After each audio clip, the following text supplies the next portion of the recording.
4 जून को मोदी सरकार जा रही है और इंडिया गठबंधन की सरकार बनने जा रही है। भाइयों बहनों, ये अरविंद केजरीवाल और राहुल बाबा दो लोग ऐसे हैं जिनको भारत में कोई समर्थन नहीं करता। उनके समर्थक पाकिस्तान में ज्यादा है, पाकिस्तान में। नमस्कार, मैं रूपेश कुमार। 5वां चरण निपटते ही देश के गृह मंत्री अमित शाह दिल्ली पहुंचे। सभा को संबोधित किया। आग उगलने लगे दिल्ली के मुख्यमंत्री अरविंद केजरीवाल के खिलाफ। अरे केजरीवाल जी, अभी तो सिर्फ शराब घोटाले की जांच हुई है, 7 घोटालों की जांच बाकी है, 7 घोटालों की जांच बाकी। भाइयों बहनों, इनके जैसा निर्लज्ज व्यक्ति मैंने मेरे जीवन में नहीं देखा है। लाजमी है अमित शाह केजरीवाल ही नहीं समूचे विपक्ष की जमकर आलोचना करें, लेकिन जिस जनता से अमित शाह खुद भाजपा के लिए वोट मांग रहे हैं, उसी जनता को वे पाकिस्तानी, रोहिंग्या, मुसलमान, नक्सली कैसे कह सकते हैं? अमित शाह कैसे भूल गए कि दिल्ली के जिस मतदाता ने राज्य सरकार के लिए आम आदमी पार्टी व केजरीवाल को समर्थन दिया, उसी मतदाता ने 2019 में लोकसभा चुनाव में दिल्ली की 7 सीटें भाजपा को दी, नरेंद्र मोदी पर अपनी आस्था जताई। जो मतदाता भाजपा को वोट नहीं देगा, क्या वो पाकिस्तानी हो जाएगा? उनकी वोट बैंक कौन है मालूम है? दक्षिण दिल्ली वालों, मालूम है कौन है भाई? रोहिंग्या घुसपैठिए उनकी वोट बैंक है, रोहिंग्या घुसपैठिए। मैं उनसे पूछना चाहता हूं, दिल्ली के लोगों ने हमें 62 सीट 56% वोट शेयर देके सरकार बनाई है। क्या दिल्ली के लोग पाकिस्तानी हैं? पंजाब के लोगों ने हमें 117 में से 92 सीट्स देके सरकार बनाई है। क्या पंजाब के लोग पाकिस्तानी हैं? गुजरात के लोगों ने हमें 14% वोट दिया। क्या गुजरात के भी लोग पाकिस्तानी हैं? गोवा के लोगों ने हमें प्यार दिया, विश्वास दिया। क्या गोवा के लोग भी पाकिस्तानी हैं? पंचायत के चुनाव में, म्यूनिसिपैलिटी के चुनाव में उत्तर प्रदेश में, आसाम में, मध्य प्रदेश में और देश के कई हिस्सों में आम आदमी पार्टी के पंच, सरपंच, म्यूनिसिपल मेयर, काउंसलर चुने गए जगह जगह। क्या इस देश के सभी लोग पाकिस्तानी हैं? देश के गृह मंत्री की ये कैसी भाषा है? कौन मतदाता पाकिस्तानी है, कौन हिंदुस्तानी? कौन रोहिंग्या मुसलमान है और कौन हिंदू? कौन नक्सली है और कौन देशभक्त?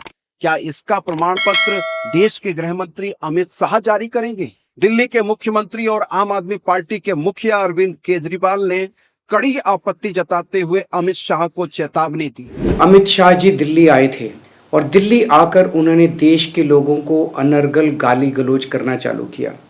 जनता को गाली देने लगे।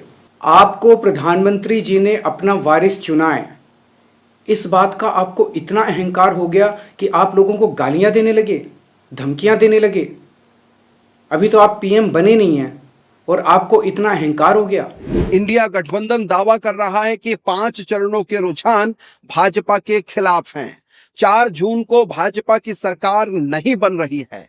इस भय से अमित शाह अपना आपा खो रहे हैं और अपने भाषणों में वे देश के मतदाताओं को गाली देने लगे हैं, बिन सिर पैर की बातें करने लगे हैं। जैसे जैसे चुनाव होते जा रहे हैं, वैसे वैसे साफ होता जा रहा है कि 4 जून को मोदी सरकार जा रही है और इंडिया गठबंधन की सरकार बनने जा रही है।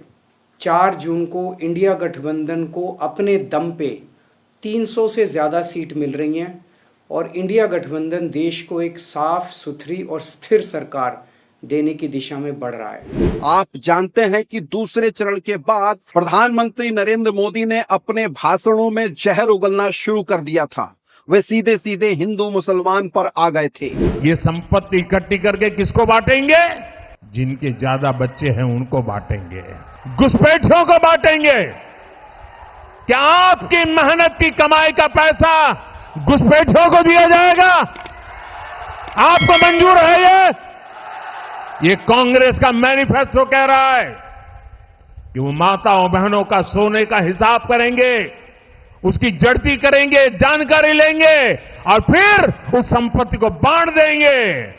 और उनको बांटेंगे जिनको मनमोहन सिंह जी की सरकार ने कहा था कि संपत्ति पर पहला अधिकार मुसलमानों का है। 5वें चरण के बाद अमित शाह भी मतदाताओं को उकसाने वाले बयान देने लगे हैं। खास तौर पर दिल्ली में भाजपा इंडिया गठबंधन से पिछड़ते हुए दिख रही है। इसलिए अमित शाह ने अब दिल्ली में पाकिस्तान और नक्सली वाला राग अलापना शुरू कर दिया है। भाइयों बहनों, ये अरविंद केजरीवाल और राहुल बाबा दो लोग ऐसे हैं जिनको भारत में कोई समर्थन नहीं करता। उनके समर्थक पाकिस्तान में ज्यादा है, पाकिस्तान में ज्यादा। बताया जा रहा है कि 20 मई की रात्रि दक्षिणी दिल्ली में अमित शाह की सभा में भीड़ बहुत कम थी। पब्लिक से रिस्पांस भी अच्छा नहीं मिल रहा था, जिस कारण अमित शाह को कई बार बोलना पड़ा कि पब्लिक जोर से स्लोगन बोलकर अपनी उपस्थिति दर्ज कराए। क्यों भाई, दिल्ली वालों की आवाज को क्या हो गया है? भले आदमी ऐसी आवाज नहीं चलती। दोनों हाथ उठाइए और प्रचंड आवाज से बोलिए जय श्री राम। दिल्ली में 25 मई को छठे चरण में वोट डाले जाएंगे। कांग्रेस और आम आदमी पार्टी दिल्ली में मिलकर चुनाव लड़ रही है। केजरीवाल के जेल से बाहर आने के बाद चुनाव और भी रोचक हो गया है। केजरीवाल के अनुसार यह लोकतंत्र को बचाने का चुनाव है, वहीं भाजपा इसे विकसित भारत के लिए अनिवार्य कदम बता रही है। अमित शाह अपने संबोधन के 5वें मिनट में ही पाकिस्तान अधिकृत कश्मीर पर आ गए। बोलने लगे, हम पाक अधिकृत कश्मीर लेकर रहेंगे। इंडी अलायंस के नेता पूरे देश को डरा रहे हैं कि पाक ऑक्यूपाई कश्मीर की बात मत करिए। पाकिस्तान के पास एटम बम है, एटम बम। राहुल बाबा, डंके की चोट पर मेरी बात सुन लो। पाक ऑक्यूपाई कश्मीर भारत का है, रहेगा और हम उसको वापिस लेकर रहेंगे, ये हमारा वादा है। 10 साल नरेंद्र मोदी की पूर्ण बहुमत वाली सरकार थी, लेकिन इस दिशा में कौन सा कदम उठाया गया, यह भी अमित शाह को बताना चाहिए। अमित शाह का यह कहना कि कांग्रेस और केजरीवाल का समर्थन भारत में नहीं बल्कि पाकिस्तान में ज्यादा है, क्या यह देश की जनता का अपमान नहीं है? देखा जाए तो दिल्ली में बोलने के लिए अमित शाह के पास कुछ नहीं था। कायदे में उन्हें अपनी सरकार के 10 साल के विकास कार्यों व उपलब्धियों को गिनाया जाना चाहिए था, लेकिन अमित शाह राम मंदिर, पाकिस्तान, रोहिंग्या मुसलमान, नक्सलवाद से बाहर आ ही नहीं पाए। जब देश के प्रधानमंत्री और गृह मंत्री आम चुनाव में यदि मुद्दा विहीन कुछ भी भ्रामक जुमले फेंकते रहेंगे, तो देश की जनता कैसे राजनीतिक, विचारवान, प्रगतिशील बन पाएगी? राजनीति में चल रहे हल्केपन को आखिर देश की जनता कब पहचानना शुरू करेगी? बने रहिए अनसुनी आवाज के साथ।